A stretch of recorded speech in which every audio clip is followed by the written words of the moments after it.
ఇవాళ సంస్థల్ని ప్రారంభించడానికి ప్రయత్నం చేస్తే ఈరోజు పానకంలో పుడకలాక దాన్ని అడ్డుకున్నారు. ఇది తాత్కాలికమే.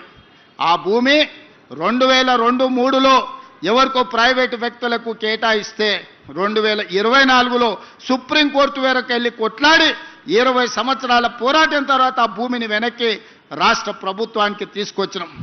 ఈరోజు ఎవరో కొందరు అవాంతరాలు అడ్డంకులు కల్పించినంత మాత్రాన ప్రభుత్వం వెనక్కి తగ్గదు. చట్టసభలలోనే కాదు, న్యాయస్థానాలలో న్యాయం కోసం కొట్లాడి ఆ స్థలాన్ని మళ్ళీ వెనక్కి తీసుకొచ్చి పెద్ద ఎత్తున ఐటీ కంపెనీలను అక్కడ ప్రారంభించడమే కాదు, లక్షలాది ఉద్యోగాలను కల్పించే ప్రయత్నము మన ప్రభుత్వం చేస్తుంది. ఇదే కాదు, ఇవాళ జంట నగరాలలో ఉన్న కాలుష్యాన్ని మనం తగ్గించుకోవాలి. ఇవాళ కాలుష్యమే యమపాశమై మన ప్రాణాలు తీసుకుంటుంది. ఇవాళ చాలామంది మీరు చూస్తున్నారు నగరంలో కాలుష్యం ఎట్లా పెరుగుకుంటూ పోతుందో. అందుకే నాలాల అడ్డంకులు తొలగిస్తున్నాం, చెరువుల కబ్జాలకు విముక్తి కలిగిస్తున్నాం, రోడ్ల వెడల్పు కార్యక్రమాలు చేస్తున్నాం, ఫ్లైఓవర్ బ్రిడ్జ్లు కడుతున్నాం, అండర్ పాసులు కడుతున్నాం.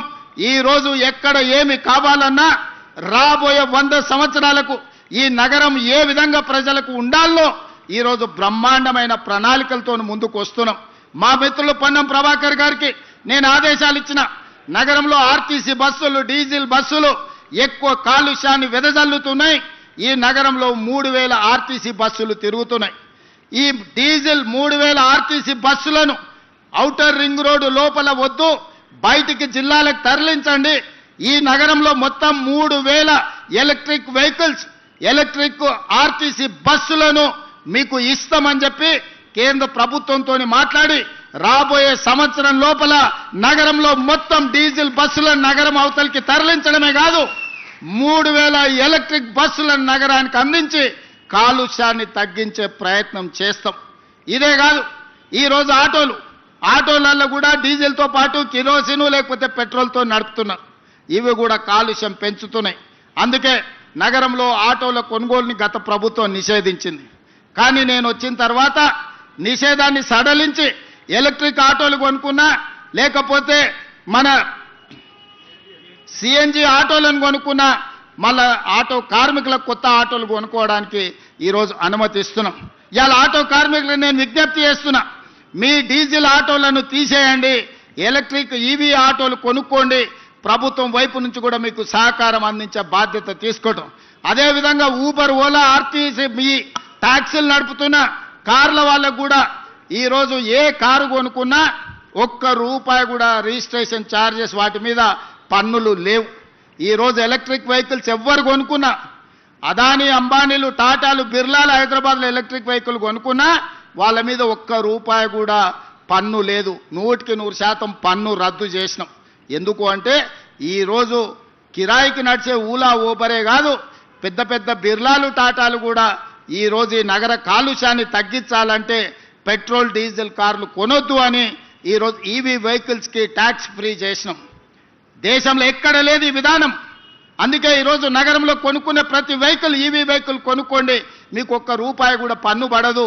డైరెక్ట్ కారు కొనుక్కొని రిజిస్ట్రేషన్ చేసుకుంటే సరిపోతే మిగతా ఏ పన్నులు కట్టాల్సిన అవసరం లేదు. అదేవిధంగా నాలాలు కబ్జాలు చేసిండ్రు.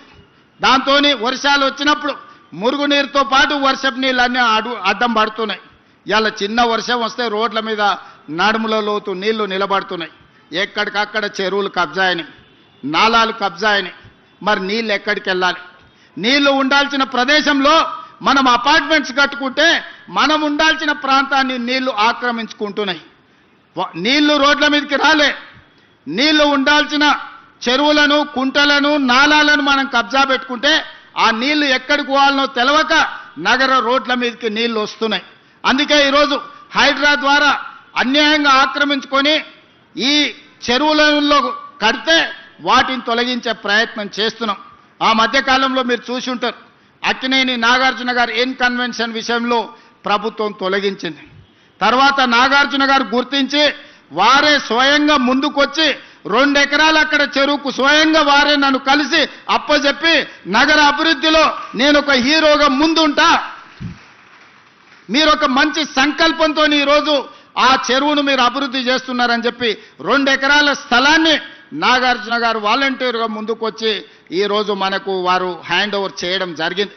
ఈరోజు బతుకమ్మ కుంట వి హనుమంతరావు గారు ఎప్పుడు అంబర్పేట చౌరస్తాలో బతుకమ్మ కుంట గురించి 40 ఏళ్ళు కొట్లాడి 40 ఏళ్ళ కేసును హైకోర్టులో కొట్లాడి ఇవాళ బతుకమ్మ కుంటను 6 ఎకరాలు బీఆర్ఎస్ నాయకులు ఆక్రమించుకుంటే ఆ కబ్జా నుంచి విడిపించి ఇవాళ బతుకమ్మ కుంటను తయారు చేస్తున్నాం.